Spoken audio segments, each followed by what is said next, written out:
Bíblia em 1 Reis 19, versículo 16.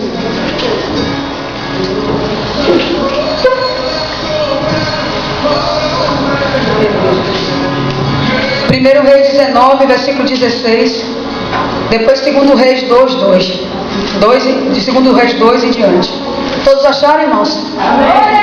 Em 1 Reis 19, versículo 16 diz assim: também Ageu, filho de Nissim, ungirás reis de Israel, e também Eliseu, filho de Safate, de Abel-Meolá, ungirás profeta em teu lugar. Em 2 Reis 2, versículo 1, diz assim: sucedeu, pois, que havendo o Senhor de elevar a Elias no redemoinho ao céu, Elias partiu com Eliseu de Gilgal. E disse Elias a Eliseu: fica-te aqui, porque o Senhor me enviou a Betel. Porém Eliseu disse: vive o Senhor e vive a tua alma, que não te deixarei. E assim foram a Betel. Então os filhos dos profetas que estavam em Betel saíram a Eliseu e lhe disseram: sabes que o Senhor hoje tomará o teu Senhor por cima da tua cabeça? E ele lhe disse: também eu bem o sei, calai-vos.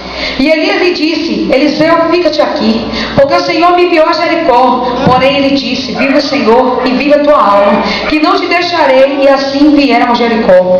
Versículo 6. E Elias disse: fica-te aqui, porque o Senhor me enviou ao Jordão. Mas ele disse: vive o Senhor e vive a tua alma, que não te deixarei. E assim ambos foram juntos.